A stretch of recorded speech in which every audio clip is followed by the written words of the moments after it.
Mikey Williams had a huge hype in high school. He averaged nearly 30 points per game as a freshman at San Isidro and once scored 77 points in a single game. That performance broke a San Diego section record and put him on the national radar. Plus, he gained over 5 million followers and secured the first ever high school Puma deal, making him appear destined for the NBA before turning 19. But things took a turn. He committed to Memphis, then everything fell apart. After being arrested for firing a gun at a car, charges were later reduced, and he received probation. But the damage was done. He never played a game for Memphis. Following legal trouble, he transferred to UCF and finally saw some court time, but not in the way fans expected. At UCF, he averaged just over 5 points in limited minutes. His shooting percentages were inconsistent, and he never displayed the explosive scoring ability of his high school mixtapes. NBA scouts quickly lost interest. By the end of that season, he wasn't even considered a second-round pick. Then he moved to Sacramento State. Sure, it's a fresh start, but it also means a big drop in visibility. Even with Shaq and Mike Bibby around, climbing back to relevance is a long road. From viral sensation to bench player at a mid-major school, Mikey's story has gone from hype machine to cautionary tale, and the NBA seems farther away than ever. Once labeled the next big thing, had high school numbers that seemed unreal, dropping nearly 30 points a game as a freshman and over 32 points a night as a sophomore. He wasn't just good, he was everywhere. Sports Illustrated even put him on the cover, treating him like a sure thing for stardom. People called him a future #1 draft pick before he could even vote. That is Amani Baits. At Memphis when he was only 17, the youngest player in Division I, but his numbers dropped sharply.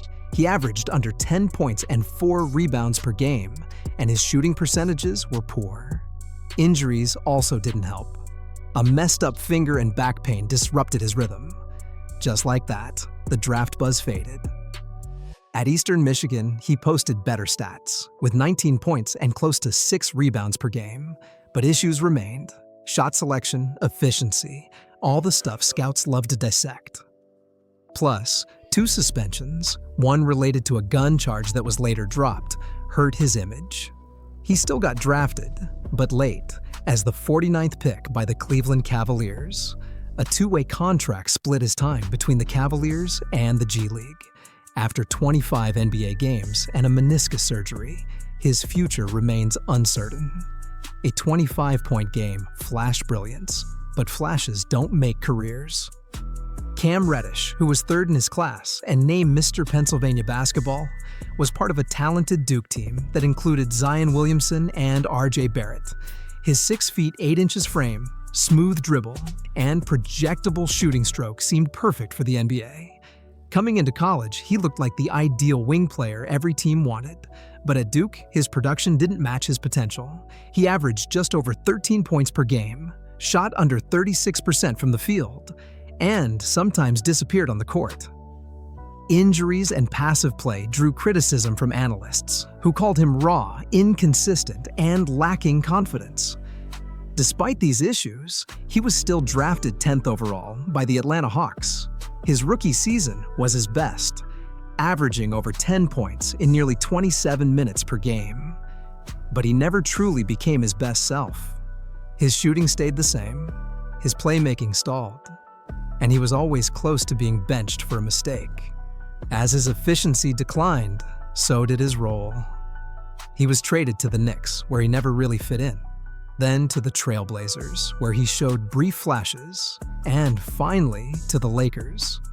In his final season with the Lakers, he averaged just over 3 points and was waived in March. Over 6 seasons, with 4 teams and more than 250 games, he averaged 8.5 points on under 40% shooting. He had the tools everyone saw, but he never developed fully. Without consistent defense, reliable scoring, or a clear role, Reddish went from a franchise hopeful to a depth chart afterthought, and it happened fast. Harry Giles III was once the top recruit in his class. He looked like a future NBA star, excelling at Wesleyan Christian and then transferring to Oak Hill, where he averaged nearly 24 points and over 12 rebounds as a junior. However, knee injuries took a toll. He tore his ACL and MCL as a sophomore, then suffered another severe ACL tear just before his senior season. Despite that, he committed to Duke. But his time there was forgettable.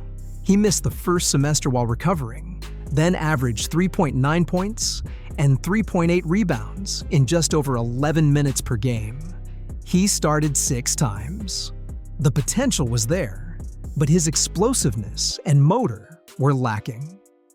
After that short season, he declared for the draft and was selected 20th overall by the Sacramento Kings. He missed his entire rookie year recovering again. Over 2 seasons with the Kings, he averaged around 7 points and 4 rebounds, but never found consistency. After stints with the Trail Blazers, Nets, and Lakers, his minutes decreased and his impact lessened. He never started more than a few games in any season. Injuries kept adding up, and his career path veered off course. He bounced around G League teams and eventually played in the Chinese Basketball Association. He had the frame, the touch, and the early hype. But his body never allowed him to reach his potential. What could have been an elite career turned into a long series of setbacks. A highly promoted prospect who came out of Indiana with every box checked. A McDonald's All-American, a top 5 recruit nationwide, and the 4th all-time leading scorer in Indiana State history with 3,002 points. That was Romeo Langford. He averaged over 30 points a game as a sophomore and looked like a can't-miss wing. Indiana fans were all in when he chose to stay home for college. At Indiana, he started every game, averaging 16.5 points per night, and even played through a torn thumb ligament. His talent was obvious, but some stretches of inconsistent shooting raised questions. That didn't stop Boston from selecting him 14th overall in the 2019 draft. Then came the NBA struggle. In 3 seasons with the Celtics, he never averaged more than 5 points. He underwent wrist surgery in his rookie year and shot under 19% from 3 that season, never becoming a reliable option. San Antonio gave him another opportunity. He started some games and scored a bit more efficiently, averaging a career-high 6.9 points per game in his final season with them. Utah picked him up next, but he didn't make it to opening night. He ended up in the G League and has since played in France. That top 5 high school buzz faded quickly. He had size, athleticism, and a smooth game, but lacked a consistent 3-point shot and elite skills to rely on, and injuries didn't help. Romeo Langford's journey shows that not every lottery pick manages to stay in the league. Some just drift further away with each passing season. Seventh Woods, a mixtape legend who went viral at 14, was a dazzling dunker in middle school. That early hype made him the top 14-year-old in the country. He earned South Carolina Mr. Basketball honors, averaged nearly 19 points a game as a senior, and maintained strong numbers throughout high school. He won gold with Team USA and scored more than 2,000 points before playing in college. Then he went to North Carolina. As a freshman, he played in every game on a title-winning team, but his minutes were limited and his stats were low, averaging just over 1 point and 1 assist per game. A stress fracture in his second year slowed his progress. By his third year, even with more court time, his impact stayed small. After 3 years, he transferred to South Carolina, where he started 13 games and averaged just over 5 points per game. He used the extra COVID year at Morgan State, but still couldn't break out, averaging under 5 points a game on under 40% shooting. No NBA interest followed. In 2023, he signed in Ireland, scored 22 points in the Cup final, won MVP, and made the Super League All-Star first team. He then played in Ecuador in 2024 and has since signed with a team in Azerbaijan. From mixtape star to overseas scorer, Woods' journey shows what happens when viral promise meets real-world challenges like depth charts, injuries, and pressure. His athletic bounce was always there. The breakout, however, never materialized. Julian Newman was lighting up varsity scoreboards in 5th grade, while most kids his age were still learning how to shoot on a 10-foot hoop. At just 4 feet 5 inches, he averaged 12.4 points and 11 assists per game, earning a spot on Florida's assist leaderboard. Then, a highlight reel went viral with millions of views, landing him on platforms from Sports Illustrated to talk shows. By middle school, he was nearly averaging 20 points and 10 assists. At 13, he became the youngest player to reach 1,000 varsity points. Later, he scored 52 points at a national camp against top-tier talent. The highlight video from that game gained over 13 million views and cemented his viral legend.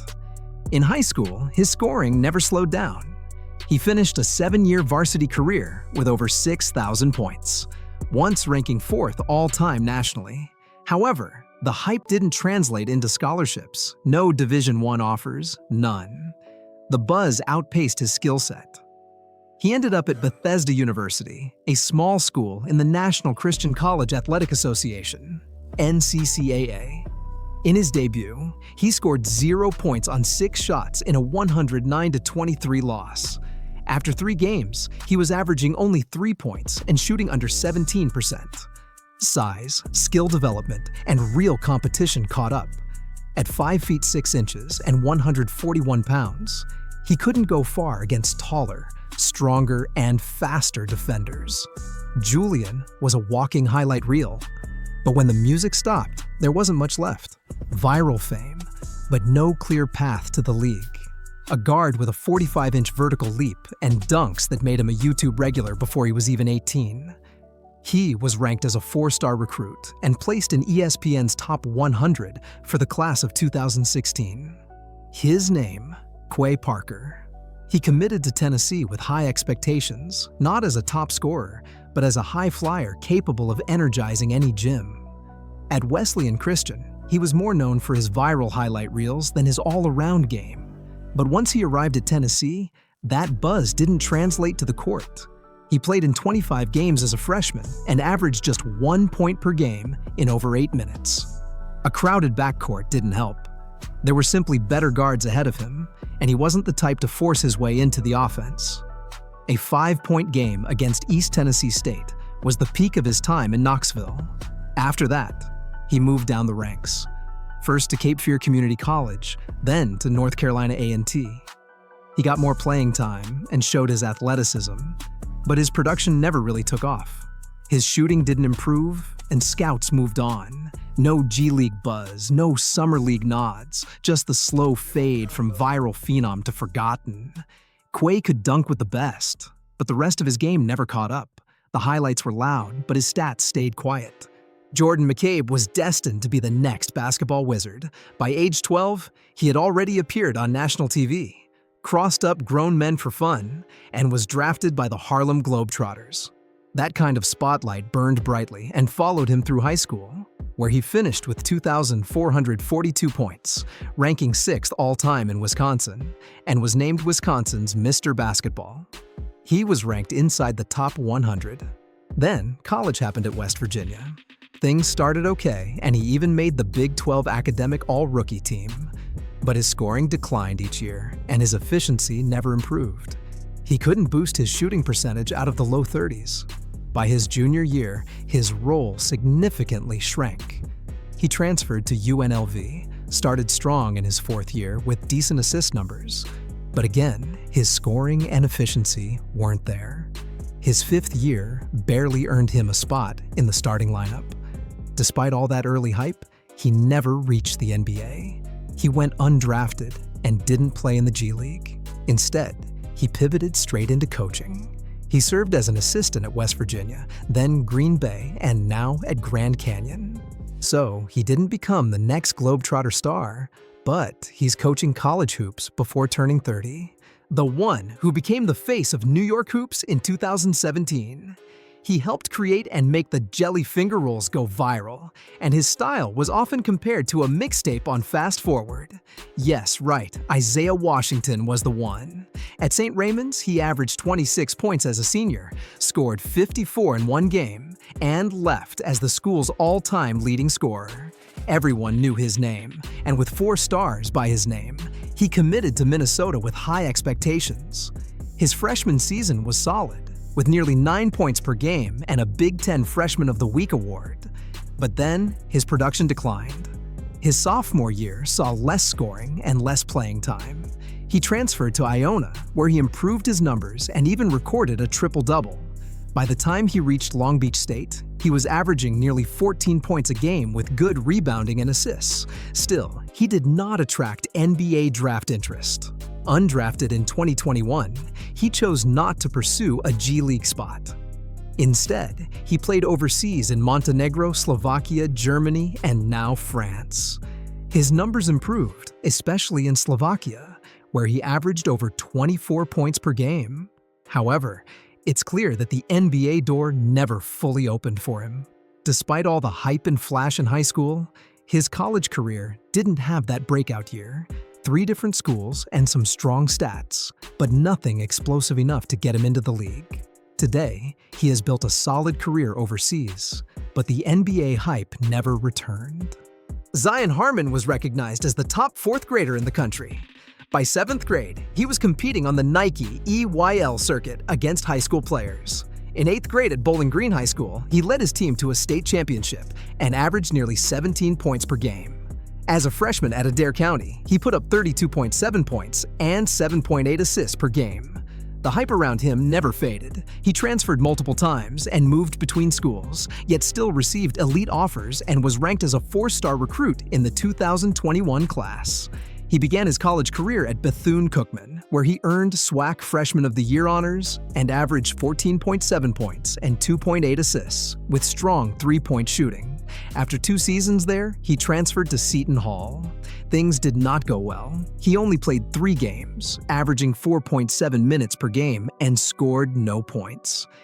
Now he is back in the transfer portal. After early fame, his story shifted from middle school star to college nomad, and he's still searching for the right fit. Zion Harmon's journey shows that early fame means little without stability, growth, and the right opportunity when it truly matters. Josh Selby was once ranked the #1 player in the country by rivals. He averaged 32 points, 7 assists, 5 rebounds, and 2 steals in high school, and was the face of Lake Clifton in Baltimore. He had the bounce, handle, and shot, all wrapped in highlight reel buzz. He was a McDonald's All-American, won the dunk contest, and attracted top programs. Kansas ultimately won him.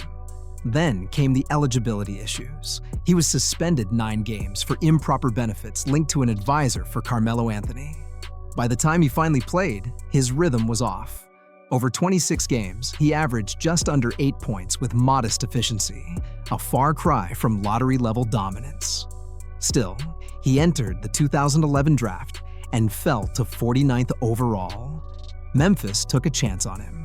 He played 38 games, mostly in garbage time, averaging barely over 2 points per game. The Summer League provided a spark when he was named co-MVP with Damian Lillard, but that didn't carry over. Afterward, his career was a whirlwind of stops, including D-League stints with Reno, Canton, and Maine, followed by overseas stops in China, Croatia, Israel, Turkey, Korea, Argentina, New Zealand, Lithuania, and elsewhere. He never regained NBA traction.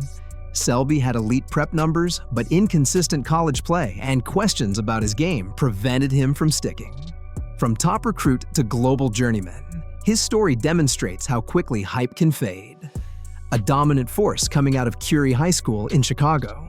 Ranked as high as #2 nationally, he wasn't just dunking on opponents. He had a senior year where he posted a triple-double with 30 points, 24 rebounds, and 15 blocks. The hype centered around Cliff Alexander. He won every major award, including Naismith Prep Player of the Year and Mr. Basketball USA. Then came Kansas. Expectations were high, and he was named Big 12 Preseason Co-Freshman of the Year. But those hopes didn't last. His season ended after just 28 games due to an NCAA eligibility investigation. To make matters worse, he injured his knee during a pre-draft workout. He went undrafted in 2015. The Portland Trail Blazers signed him to a non-guaranteed 2-year deal, but he only appeared in 8 games, averaging just over 1 point. He moved to the D-League, now the G-League, where he posted decent numbers with Erie and other teams, but nothing exceptional. A short 10-day stint with the Brooklyn Nets resulted in no game minutes, but it did give him a year of service time. Over the next few years, he played for teams all around the world, including France, Germany, Korea, Lebanon, and Venezuela. His skill set just didn't develop.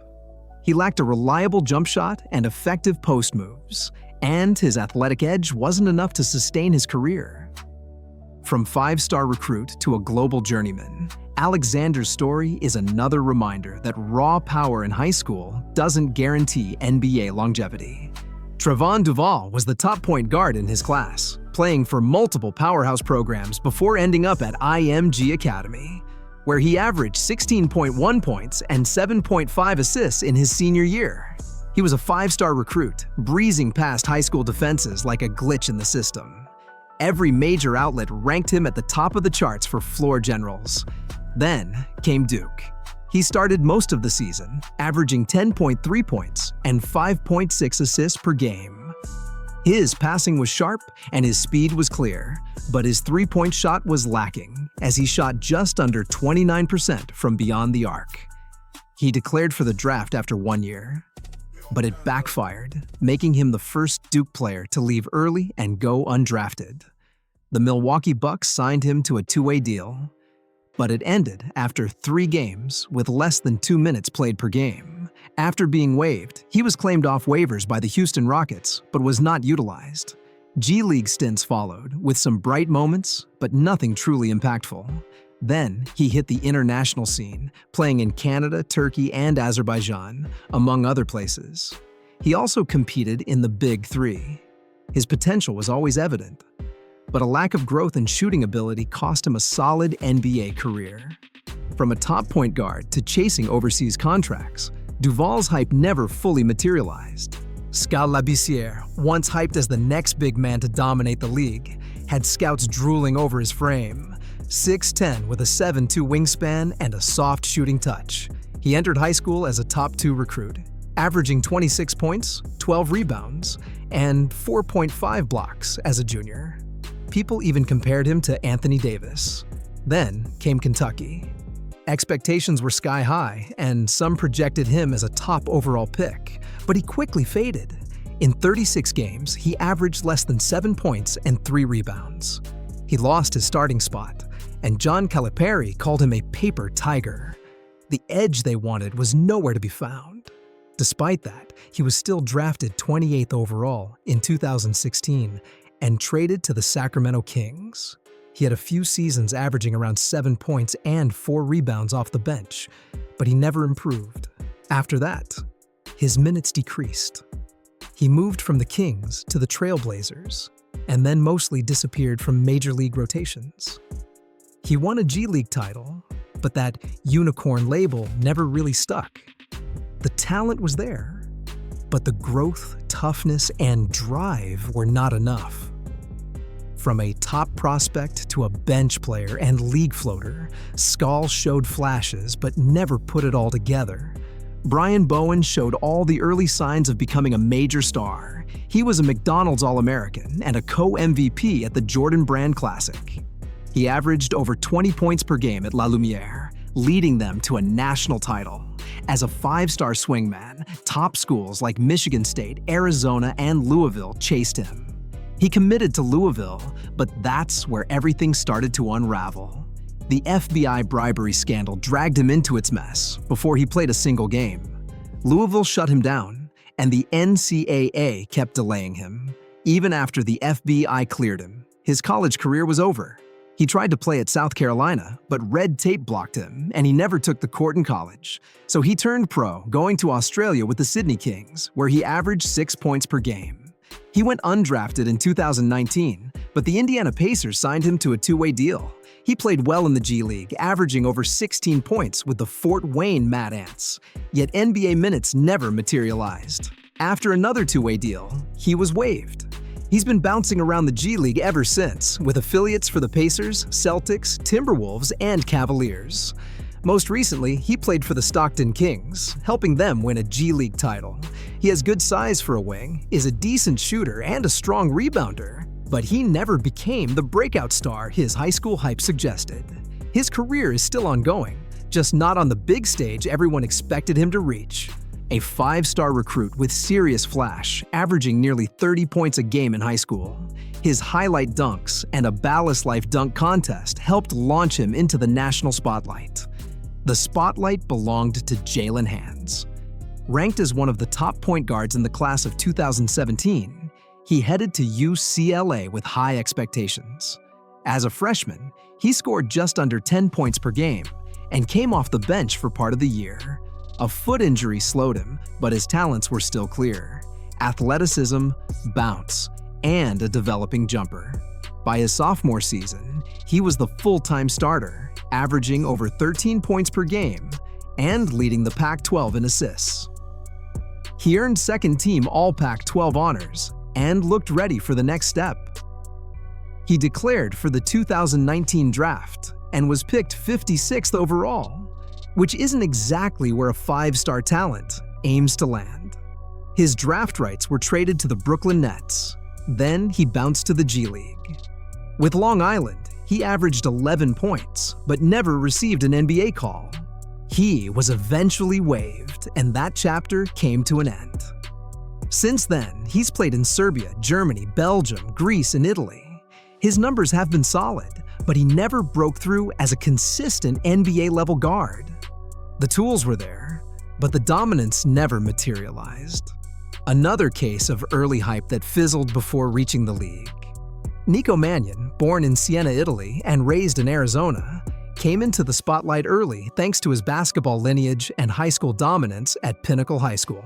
As a senior, he averaged 20.6 points, 6.4 assists, and 4.8 rebounds per game. He earned McDonald's All-American honors and was considered a top point guard in the class of 2019. At Arizona, he started all 32 games in his freshman season and averaged 14 points, 5.3 assists, and 2.4 rebounds. He shot under 40% from the field and just over 32% from three-point range. Despite some standout performances, including a game-winning double-double, questions about his shooting consistency and athleticism followed him into the draft. He was selected 48th overall by the Golden State Warriors in 2020 and signed a two-way deal. In 30 games that season, he averaged 4.1 points, 2.3 assists, and 1.5 rebounds, shooting just above 34% from the field. However, he thrived in the G League, posting over 19 points and nearly 7 assists across 9 games. Later, he took his talents overseas. In Italy, he helped Virtus Bologna win the Eurocup, then joined Baskonia in Spain. He also played a season with Pallacanestro Varese, averaging 19.1 points and 3.9 assists. In 2024, he signed with Olimpia Milano. While his NBA stint was brief, Mannion's court vision and playmaking made him a top performer in Europe, carving out a steady professional career abroad. Another 5-star talent who came out of Sierra Canyon with mixtapes, bounce, and high rankings. He averaged 17 points per game, with highlight dunks and enough athleticism to energize the gym. Everyone knew the name, Cassius Stanley. He chose Duke, and that felt like a stepping stone. He started 29 games there, shot nearly 47% from the field, and earned a spot on the ACC All-Freshman team. But even then, scouts already called him raw. He entered the 2020 draft and was selected 54th overall by the Indiana Pacers. Falling late in the second round is always tough. He signed a two-way deal, splitting time between the Pacers and their G League affiliate, the Fort Wayne Mad Ants. In 27 NBA games, he averaged just over 4 minutes per game and shot below 24% from three. It just didn't quite click. The Detroit Pistons gave him another chance the next year, playing 9 games with slightly more minutes, even starting once. His numbers improved, but not enough. He moved to the G League and remained there most of the year. Then he played in Israel, returned to the G League, and now he's in France with Le Portel. So, yeah, he's still playing and scoring, but the NBA dream never fully materialized. All the tools, athleticism, and Duke spotlight didn't quite translate. Cassius Stanley is still hooping, just not on the stage where he once seemed destined to shine. Kyree Walker, the human highlight reel by age 14 and the walking dunk tape by 15, was a five-star phenom by 17 with a full menu of Power 5 offers. In his freshman year at Moreau Catholic, he averaged 31 points per game and became the Max Prep's National Freshman of the Year. By sophomore year, he transferred to Hillcrest Prep, ranked in the top 5 nationally, and committed to Arizona State before backing off the pledge. Then came the fork in the road. Rather than follow the NCAA route, he opted for Chameleon BX, an NBA pre-draft training program without college competition.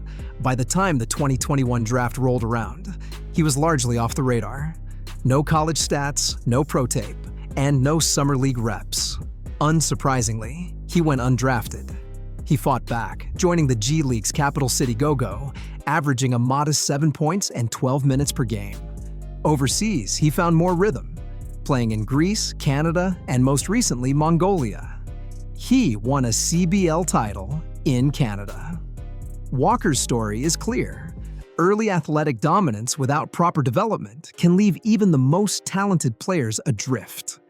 His journey was paved with dunks and detours, but not a single NBA minute. A high school scorer who seemed unstoppable, averaging over 31 points per game as a freshman at Providence High School. 6 40-point games and even a 57-point performance made him an early mixtape favorite. Right, he was Marcus Lovett Jr. By his senior year at Morgan Park, he was still putting up big numbers, averaging 25 points, 8 rebounds, and 7 assists per game, leading his team to the Class 3A state semifinals. He committed to St. John's as a consensus 4-star recruit and redshirted his first year due to academic ineligibility. When he finally stepped onto the court, he looked the part, averaging nearly 16 points and close to 4 assists in 26 games. He earned Big East All-Rookie honors, but then came the left knee sprain. He tried to play through it, but eventually needed surgery and left the team mid-season in February 2018 to pursue a professional career. He went undrafted in 2019 and didn't receive a summer league invite. That was the clearest sign. Despite strong college production, he never made it onto an NBA roster. Instead, he headed to Serbia, where he averaged over 20 points per game. Then he played in Turkey, Poland, Finland, and China. He had solid production overseas, but nothing that reconnected him with the NBA radar. Injuries, timing, and a crowded guard market pushed him out. The talent was there, but his path shifted from NBA hopeful to international scorer. Scotty Hopson was a 5-star recruit in the class of 2008, ranked as the second-best shooting guard and among the top 5 overall by major outlets. He shined at the University of Tennessee, making an immediate impact by averaging just over 9 points as a freshman and finishing his junior year with 17 points per game while starting every contest. He was named first-team All-SEC by league coaches and appeared to be headed for an NBA career. However, when the 2011 draft arrived, he wasn't selected. That marked a turning point. Despite his SEC credentials, he didn't hear his name called. Instead, he went overseas, first to Greece, then to Israel and Turkey, where he posted strong numbers, nearly 18 points per game in Israel, and over 15 points in the Euro Cup, not the Euro League, with Anadolu Efes. In 2014, he signed late with the Cleveland Cavaliers and finally made his NBA debut, but only played 2 games. Short stints followed with the Charlotte Hornets and Dallas Mavericks, but neither lasted. His biggest domestic highlight came with the Sioux Falls Skyforce in the G League, where he scored 52 points in a single game. Hopson became a recognized star overseas, especially in New Zealand and Australia. He averaged over 19 points for the New Zealand Breakers, won a title with Melbourne United, and earned all NBL honors. Yet, even with 10-day NBA contracts from Dallas and Oklahoma City, He played just 7 NBA games in total. He had the scoring ability and consistency, but the NBA never gave him a real opportunity. So, that's the story of every failed basketball prodigy. But what do you think whose downfall surprised you the most, and why? Let us know your thoughts in the comments, and don't forget to subscribe for more sports videos.